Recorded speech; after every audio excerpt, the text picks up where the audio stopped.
Are you tired of your sentences feeling a little messy? Do you ever worry that the way you arrange your words might be confusing your listeners? Getting word order right is one of the most powerful steps you can take towards sounding clear, natural, and confident in English. Forget the confusion. Today, we're going to build a solid foundation, giving you the clear rules you need to structure your sentences perfectly. We'll cover the essential building block of English sentences, the subject-verb-object pattern. Then, we'll tackle how to line up multiple adjectives without sounding awkward.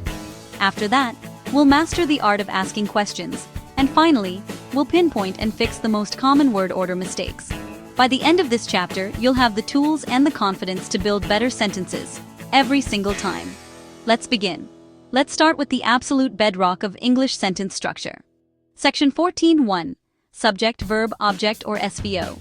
Think of this as the default setting for more than 95% of sentences you'll say or write. It's simple, it's logical, and mastering it is non-negotiable.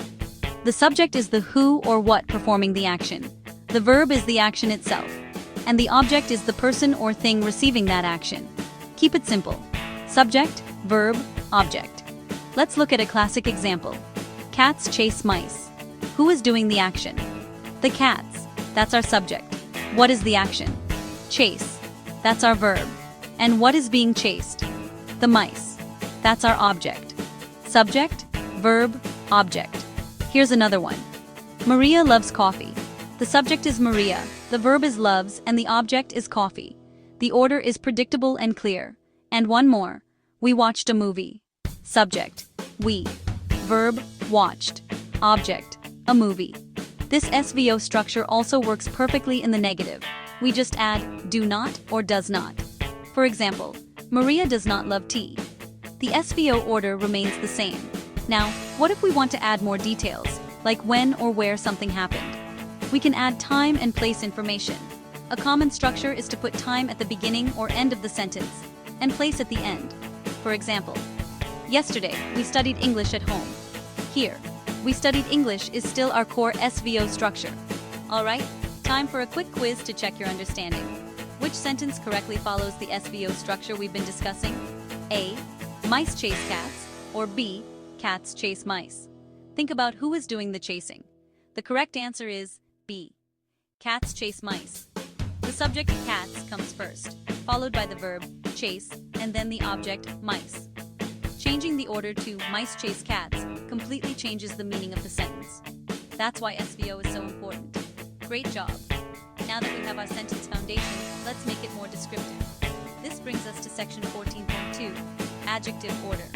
When we use multiple adjectives to describe a noun, we can't just throw them in randomly. English has a preferred, though unofficial order. Helpful mnemonic to remember this order is OSASCOMP. OSASCOMP stands for opinion.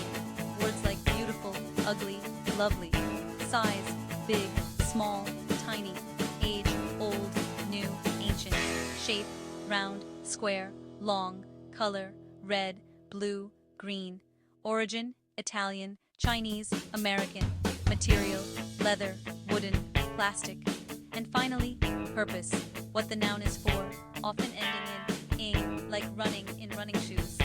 Let's try to pronounce that mnemonic, OSASCOMP. Say it with me, OSASCOMP. Now let's see it in action.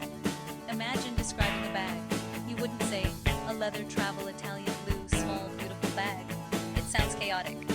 Following OSASCOMP, we get a beautiful, small, old, round, blue, Italian leather travel bag. Notice how each adjective falls neatly into its category, creating a smooth, natural-sounding description. You don't need to use an adjective from every category, of course. This is just a guide for when you do use more than one. The most flexible parts are opinion, which almost always comes first, and purpose, which is always last, right before the noun. Purpose adjectives often describe what something is used for, like running shoes or a travel bag, or how it was made, like a baked cake. Let's do a quick micro quiz. How would you fix this phrase, red big car? According to OSASCOMP, size comes before color, so the correct order is big red car. Excellent. Fantastic. We can build descriptive sentences. Now, how do we ask about them? Welcome to section 14.3, word order in questions. The key concept here is called inversion. We often have to flip the subject and part of the verb. For simple yes-no questions, the formula is auxiliary verb, then subject, then the main verb in its base form. Look at the statement, you like tea. To make it a question, we need an auxiliary verb. Since there isn't one, we add do. So it becomes, do you like tea? Auxiliary do, subject you, main verb like. For WH questions, that's who, what, where, when, why, how, we just add the WH word to the front.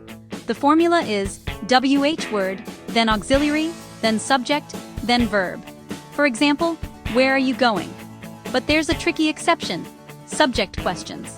When the WH word, the subject, we don't invert. We keep the normal SVO order. For example, in who called you? Who is the subject? We don't say who did call you. Let's try a mini quiz. Turn this statement into a question. You are studying. In this case, we already have an auxiliary verb, are. So we just invert the subject and auxiliary. Are you studying? Perfect. We're in the home stretch. Let's move to section 14.4 and fix some of the most common word order mistakes learners make. First, adverbs of manner, which describe an action as done. They usually go after the verb or object. You say, I eat quickly, not I quickly eat. However, adverbs of frequency like always, often, or sometimes are different. With a simple verb, they go before it. I often read, but with the verb to be, they go it. She is often late, not she often is late. This is a very common point of confusion. Another common error is using double helpers, or auxiliary verbs. You might see a sentence like, can you to help me? Remember, after a modal auxiliary like can, will, or should, you use the base form of the verb without to. The correct form is simply, can you help? And if a simple sentence doesn't have an auxiliary for a question, always use do, does, or did. Don't say like you it, say do you like it? Finally, let's revisit adding details. When you have adverbs of manner, place, and time in one sentence, a good general guideline is to follow the order. Manner, then place, then time. For example, I studied quietly at home yesterday. Quietly is the manner, at home is the place, and yesterday is the time. While this order is flexible for emphasis, sticking to manner, place, time is always a safe and natural sounding choice. Let's do a final wrap-up. We've covered a lot of ground today, but it all boils down to a few core principles. First, build your sentences on the solid base of subject-verb-object. Second, when you're describing nouns, use the OSAS-comp order for your adjectives. Third, to ask questions, remember to invert the subject and auxiliary verb. And fourth, for adverbs, remember the manner, place, time guideline and the special rules for adverbs of frequency. The key to making this all second nature is practice. Try to build your own sentences using these rules today. Write them down, say them out loud. You've got the knowledge now. Go out and use it with confidence. You've got this.